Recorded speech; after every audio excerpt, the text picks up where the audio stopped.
Hey guys, welcome back once again. Clearly, I'm not at the layout right now, but I'm going to start a new video series, which is just what I need, right? I'm not trying to make things any more confusing than they have to be, because I already have layout updates and construction videos and other stuff. But I am going to start kind of a weekly vlog deal, where every Monday, I just chose Monday randomly, it doesn't have to be Monday, but every week at least, I will have a video just kind of recapping whatever I've done during that week to the layout, anything train related. Or if I haven't completed anything, then I'll talk about what I plan on completing. So I recognize that I've been really bad about doing regular videos, so even if I don't have anything done, at least this will force me to make a video and let you guys know what I'm thinking, what's on my mind, and what I plan to do.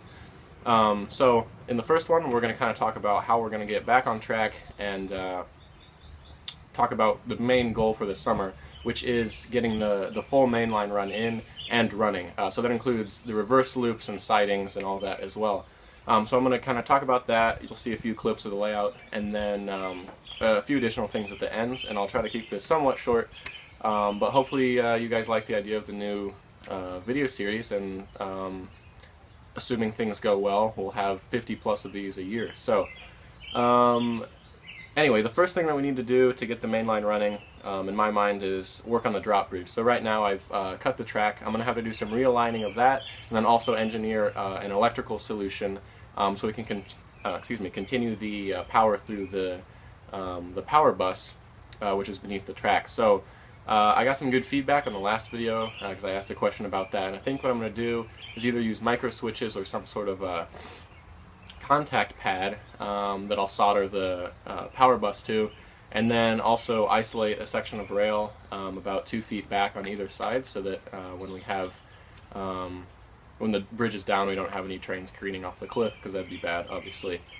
I'm also going to need to. This is a bigger project, really, but won't be hard. It's pretty simple, and that is finishing the plywood and the sub road bed on the upper level. Right now, we just kind of stopped the thin plywood in Crawford, Nebraska, towards the far end of the wall up there. So we need to finish just a little bit more of that, and then also clearly the cookie cutter sub road bed that goes along the rest of the upper level. And once that's in, that'll kind of allow us to just have a free-for-all and lay the main line and sidings and all that on the upper level. On the lower level, we're going to have to work on some more plywood down in that far corner in the curve. So right now there's just a single track going through there, but what I'm going to do is just lay a sheet of plywood, just kind of cut it so it fits in that corner, and then comes up and hugs the curve that already exists, the wood that's there. What that allows us to do is actually add a switch back closer to the drop bridge. Actually, there will be a turnout there, and then a siding that wraps all the way along that curve and then heads down the industrial complex there.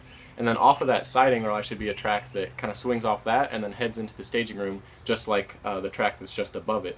And that'll become the reverse loop on the lower level, because as trains head down that, they'll go over the staging yard and then come out the main yard. And once they do that, they'll be heading in the opposite direction. On the upper level, there will also be reverse loop, and all we have to do for that is just add a section of sub road bed that heads through the backdrop, and it'll just be kind of a traditional balloon track reverse loop. And then additionally, once we get all the sidings and the actual main line in, we're going to need some way to power it better than the power cab that I have right now. So what I'm planning on doing initially is just getting an NCE SB5, which is their 5 amp command station booster combo deal.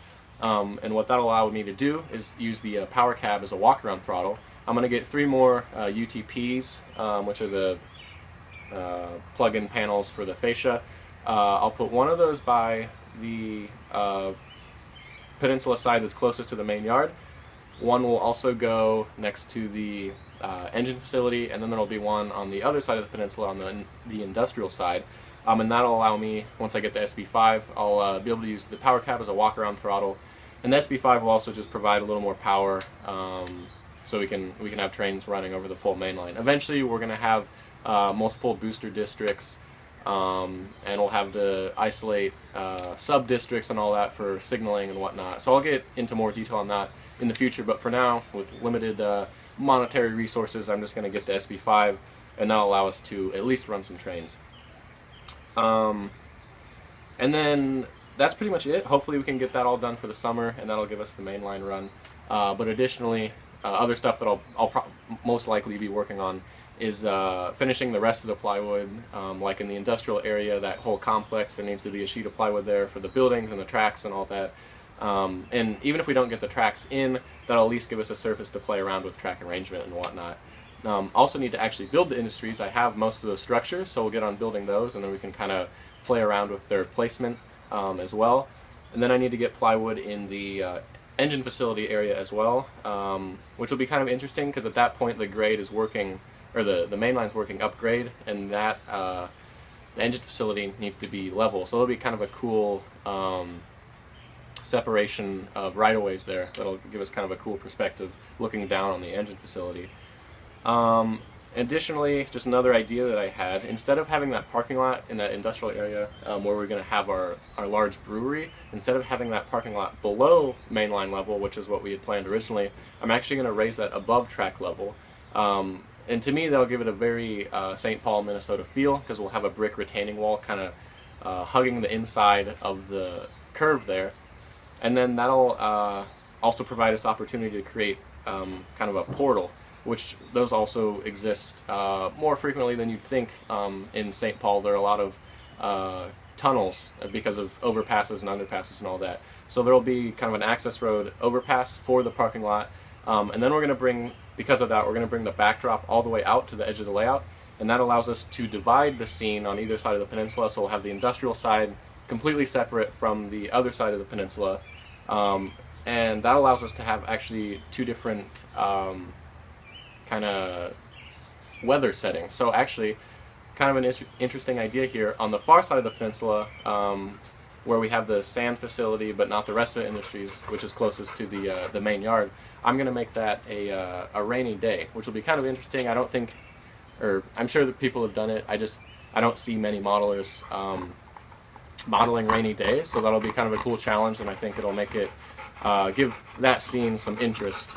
So that's the plan for that, and then additionally I'm also going to add some more temporary scenery like you saw with that cardboard paper stuff. So wherever, once I get all the plywood in, wherever there isn't plywood, I'll just cover it with some cardboard paper, bring that out to the fascia, and that'll at least give us some idea of what this the landscape will eventually look like. So I believe that's all I have. So this is kind of, I mean, this is the first one, so I don't know where it's going to go from here, but you can imagine this is kind of what it'll be like. Next week I'm actually going to be out in California on a rail adventure doing some rail fanning, so I'll have plenty of videos from that. But I will have an update, one of these videos, I'll take it out there. I'll probably be somewhere trackside along the Needles subdivision or something, we'll see. But I'll have another update then. If I don't have a video between then, I'll see you guys then. And as always, thanks for watching.